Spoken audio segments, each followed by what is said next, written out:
Hello everybody, welcome to today's session. Today we are looking at the topic of making your member interactions count. Thank you just for waiting there. We wanted to give everyone a chance to join us. My name is James, I'm a marketing executive here at the Retention People. I won't be delivering the webinar today, I'll be facilitating. Delivering the webinar will be UK retention coach Craig McIntyre.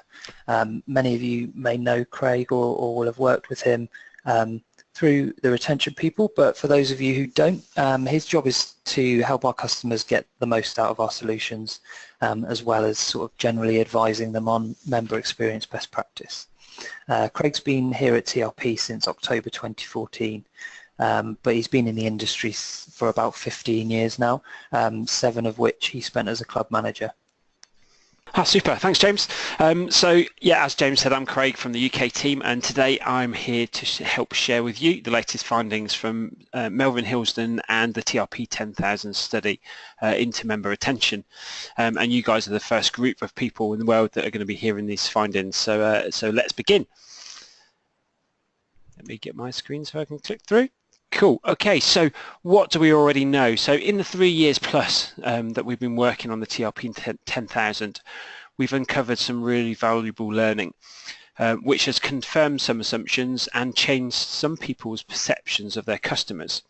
So just 3 to share. So the customers value interactions. And I remember beginning to use retention software back in 2007 as a manager of a busy leisure centre in London. And some of my team were really keen to use a great tool straight away, but others said that our customers didn't want to be spoken to. I only wished that I'd had that information that 87% of customers value interaction by the fitness staff. And customers who are spoken to regularly report more success, but unfortunately customers at the highest risk of cancelling are the ones that are most likely to report not being spoken to. And then finally, customers that report more success are less likely to be detractors. So every measure of success the customers reports, this reduced the likelihood of them being a detractor by 20%. So if we want more of our customers to report good things about us, we need to help them achieve some form of success in their time with us. So if you worked with us in the past, or if you joined one of these webinars in the past, you'll know that we try and share positive effects of talking to your customers. But what are the best things to talk about? So firstly, we should employ staff who are willing and able to talk to customers. And we suggest that you need to make sure that this is developed into your interview process. And once you have these natural chatters, we then need to understand what types of communication we aim for them to deliver. So do we leave the focus of the communication open to interpretation for all of the team members within our facility? And if we do, will this help us achieve consistent results across that membership base? So let's review the latest research, first starting with how the data was segmented and recorded. Excuse me. So this is how the fitness teams are showing the high-risk customers. So typically most clubs focus on risk ratings of high and very high, but there are also some other targeted groups that you can use. So site teams will aim to deliver one of 2 main types of interaction with their customers. The first one's the commitment type interaction, where they aim to get a commitment to return on a specific day within 7 days. And the second is a talk type interaction, where they don't manage to really nail down a day, but they still record what they had a conversation with the member about. And then these are then shown to the other team members, so we can see a commitment type interaction is highlighted with a C, and a talk type is highlighted with a speech bubble. But what does a high-risk member look like? As much as we'd really like it, our high-risk customers don't walk around wearing a bright red t-shirt saying, "I'm ready to quit." And unfortunately, our counsellor members also don't all look alike. But our research shows that individuals who fit certain criteria are most likely to be at risk of cancelling their membership. And there's 3 main things, 3 main groups. So most people know that our younger members are the most likely to leave us. Customers on annual or fixed term contracts tend to be a bit more likely to stay. And these are linked together with the likes of usage patterns to make it quick and easy for their staff to understand who's most in need of assistance, so that it helps us understand who's at risk. So next, just to go through a bit of what's the study data really showing us, what's incorporated in there. So the period was over 14 months, so from June 2010 to January 2012. During this time, the study evaluated the effects on 13,722 members, and amazingly, 85% of the customers had at least one high-risk lifetime visit, so a massive proportion of those customers. During the study period, 8,700 customers cancelled, and as I said, the study period was over 14 months. In that time period, 33,468 high-risk visits were recorded in that 14-month window, and only 50% of the high-risk visits received an interaction, and the average high-risk visit frequency was 1 per month, and remember that one for later. So now let us talk about outline the types of interaction in the study, because we segmented them a little bit further compared to our earlier explanation. So all of those evaluated made a high-risk attendance and received an interaction, but the outcomes were slightly different, so we'll just run through those. So for the basic interactions, these members received an interaction that did not lead to a club visit within the next 7 days. The effective interactions, so these members received an interaction and it did lead to a club visit within the next 7-day window. The commitment interaction, so these members received an interaction during which they committed to attend again on a fixed date, but they did not subsequently attend on that date or within 7 days. Then we have effective commitment. So these members received an interaction during which they committed to attend again on a fixed date, but they did not subsequently attend on that date, but they did attend within the next 7 days. And the final group, so the successful commitment. So these members received an interaction during which they committed to attend again on a fixed date, and they did attend on that fixed date. So now let's look at the post-interaction visit frequency changes, and there are 3 key ones here. So first, 68% of the interactions led to a return visit within the next 7 days. This figure improved when a commitment interaction was delivered, increasing to 74% returning in the next 7 days. And finally, the final finding saw 29% of customers return on the day that they committed to, for the ones that we got the commitment from. So high-risk interactions were good at increasing visit frequency, particularly commitment interactions, and these figures are significant as statistically we know our high-risk customers are unlikely to return within the next 7 days, and we know from the previous slide that the average visit frequency of these high-risk customers was once a month. So next we reviewed the effect on the next month cancellation rates across the groups, specifically the reduction in cancellation numbers compared to those that were not interacted with. So this is all compared to our baseline.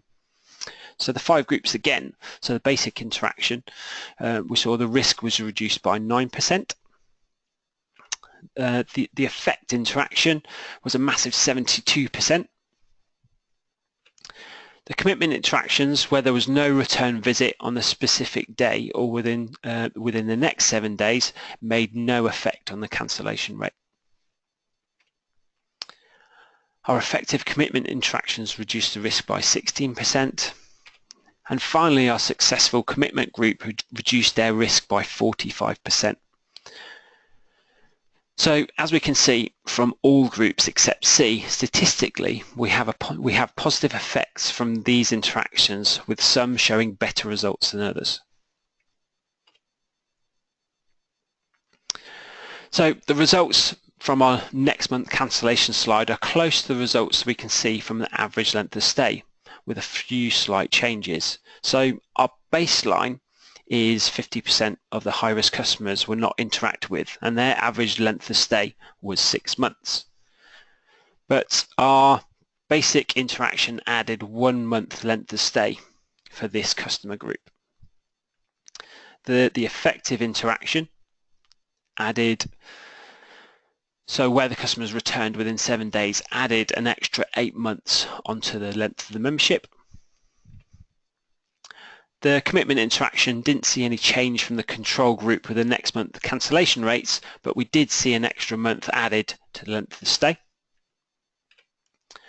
The effective commitment added 5 months, and our joint top performing interaction type was successful commitment, again adding 8 months to the length of stay. So again, we can see there is really strong evidence to suggest different types of conversation will keep your customers longer. But what's the bottom line? So if we're putting all this into a profit and loss breakdown, this is how the numbers would stack up per 1,000 high-risk customers. So in the left-hand table, we can see that 50% of the high-risk customers were not interacted with, and the remaining 50% are then allocated to the groups we discussed earlier. When we times the number of members in each group by the average length of stay, excuse me, at an average cost of £35 per month, this gives us a lifetime value of £313,005. If we then compare that to the right-hand table, we can see the effects of firstly focusing on speaking to more customers, but more importantly focusing on effective conversations. And the potential difference is massive, with a projected increase in income of £112,000 at 595 per 1,000 high-risk customers again. So really huge difference there. So if we were going to summarize all of those points together, we would start off with our high-risk visits are common, and approximately 50% of them will receive an interaction of some sort. So do you know what percentage of your high-risk visiting customers received an interaction in the last month? Interactions are successful at increasing visits soon after the interaction, and this is especially true of interactions where the member commits to a visit on a specific date. But should we be like McDonald's and use standard questions? They ask something like, would you like a large meal? Should we be asking, when will you be in next? Interactions reduce the risk of cancelling the subsequent month and also extends the lifetime value of the membership, but some have better effects than others. Effective interactions in high-risk members doubles the lifetime value of membership. Our focus should be to ensure we promote a return visit within a week or on a predetermined date, as these more than double the lifetime value of a membership. Our focus should be to reduce the number of high-risk members who do not receive an interaction. This can increase the total membership yield by over £100,000 for every 1,000 high-risk members. Unfortunately, in today's market, it's all too common for gyms and health clubs to scale back on staffing to save money, but this could be having the direct opposite effect on your bottom line. And finally, if all high-risk members are receiving an effective interactions, nearly half of 46% of cancellations in high-risk members would be prevented. So to wrap it all up, we thought we'd give you our 3 top tips. Number 1 is focus on quality. So ultimately, we're here to help our customers. But are we making a difference? Ask what percentage of your customers returned within 7 days of a conversation with your teams. And do these conversations also increase the visit frequency, as high-risk customers typically have very low usage patterns? Number 2, record and review. So record conversations and review previous interactions. If you don't understand what's happening and what's happened, how are you going to improve in the future? We typically suggest conversations that you record should cover particular areas. So ensure that all of your conversations make a difference to your customer. If the chat did did not benefit them, change what we talk about next time. Aim to get a commitment to return on a specific day, and would we ask every member, we should ask every member when they're going to be in next. And finally, recording the meaningful conversations mean that your team should begin to understand what works and what does not, and this will help us adapt and improve our performance in the future. And then finally, understanding your business. So when do your high-risk customers attend? And do you have the right staffing levels on at those times to meaningfully help as many customers as you wish to? So pretty simple stuff, but we also need to be realistic, as everyone has conflicting time demands of their time. So your business ultimately should have a target for what percentage of your high-risk customers you would like to help in the form of a conversation with a member of staff, and prioritize this time to ensure it happens. I think if I was going to leave any one of those points from the summary points, it would be that one about the 46% reduction in cancellations. And yeah, that's the end of the presentation for today. So thanks for listening. James may hopefully fielding any questions that came through, or if you've got any questions now, feel free to fire them over. Yeah, that would be great. We haven't got any in at the moment, Craig. So yes, as you said, if anyone has got any questions, now's the time to get them in. There was one that came in during the session just from Adam, which I answered, but it's a useful point, I think, just to clarify to everyone. So Adam was just asking whether the interactions that you're referring to, are they all in-club interactions, or do they include calls and emails Yes. and things like that? Yeah, they were all in-club interactions, so yeah, the customer had attended the facility. Okay, brilliant. Yeah, which I think is an important part of it, and that's it, the 6 months from none, and then even just a basic interaction, even just having that touch point with another human in the club is really important. Right, so we've got a few more coming now. So one from Cleverson, just asking what kind of subjects should floor staff talk to members about? What in your experience, Craig, what would you say? I think for me, I think one of the biggest things that I always used to either get teams to work on when I was a club manager, or working with teams now, is just really helping the customer understand what they're there for. Understand what they're there for, and B, understand when their next visit's going to be. But I think most of our customers stereotypically join. They have maybe some grand ideas about what they're going to or want to achieve when they're with us. And then quite quickly, probably in the first month or so, realization might kick in that they're not going to be losing that 3 stone by the summer. And the teams maybe want to help people really focus on ultimately what their goals are all of the time, because these can be quite changeable. Definitely focusing on goals, focusing on when the return visit's going to be, because most of our customers have got no idea, especially the high risk customers, the next time they're going to when the next time they're going to attend is going to be. Yeah, and I think if you marry this new piece of research with our previous research on motivation, it's quite clear that there's that commitment to a goal, and then your role as a member of staff is to help them to reach that goal, and you do that by getting them to visit your club. So it all comes hand in hand, and that's a great way of kind of building a relationship with someone, is like, let's go on a journey together over the next 3-6 months, and I'm here, come in every Tuesday night, that's when I'll be here, and we'll talk about your progress. Definitely. Which is great.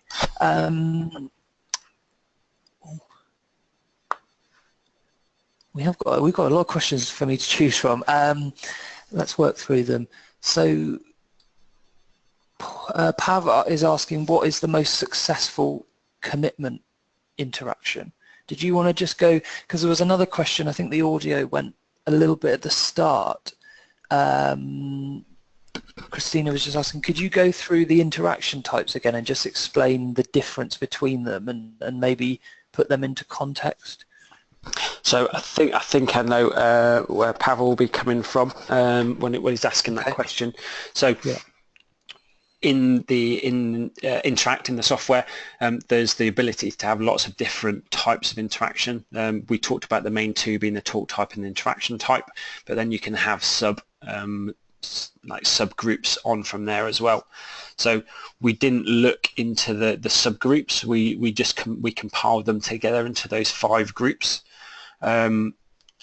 Just to see, so the main ones being, if you were looking at the two main sections, the main ones being who came back in again within 7 days, and then from the commitment groups who came back in again within 7 days, but not on the day that they committed to, and then ultimately who came in on the day that they said that they were going to come back in on again.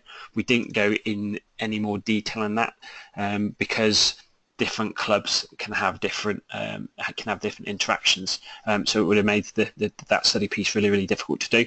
So that's why we chose those 5 different groups to do the study around. Does that make sense? Mm-hmm.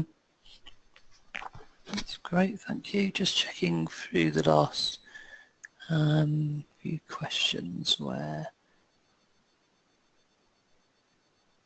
Okay, so just bear with me whilst I read through them.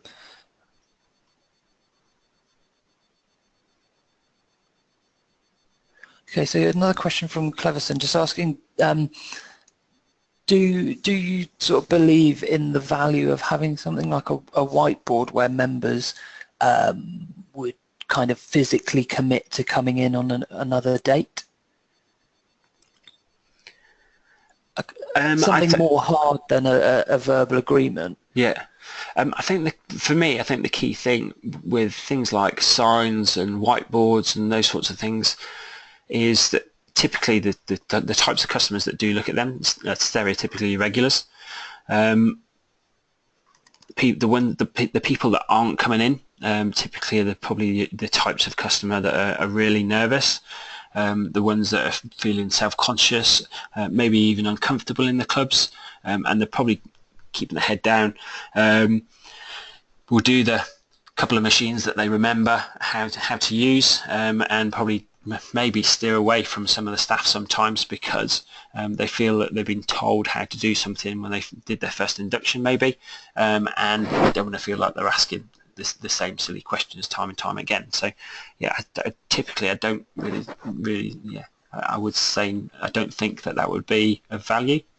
And if you put it into say like a personal training context, I know from managing personal trainers and personal training teams that they got much more clients from talking to people face to face than they ever did from an advertising board with flyers and posters and business cards and those sorts of things. They got a load more clients from just speaking to people in general. So I think that getting that verbal commitment would be the best thing to do.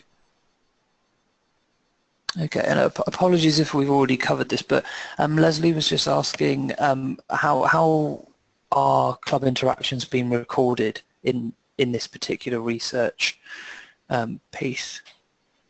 So they were being recorded on Interact, and they were being recorded using the 2 main interaction types that we went through, so the talk type and the commitment type interactions. In Interact, and then it will feed back to the clubs how successful those have been later on. Okay, so an Interact is one of our software solutions that allows the recording of interactions, and it's also got an algorithm that helps predict the risk of cancellation. That's right, isn't it? So Interact helps you flag up who's who. So who are your high risk customers and who aren't, and gives you the ability to be able to talk to the right people, the ones that need your help, and then records how successful those conversations have been afterwards. So evaluates it for the next 7 days and then gives the teams feedback in the form of a range of reports. And finally, there's my details. So if anybody's got any questions, if wants to either phone me, email me, if you've got anything to follow up on, feel free to do that. Super. Okay, well, I think we'll sign off then. So thank you everybody for attending today, and we look forward to speaking to you again next month.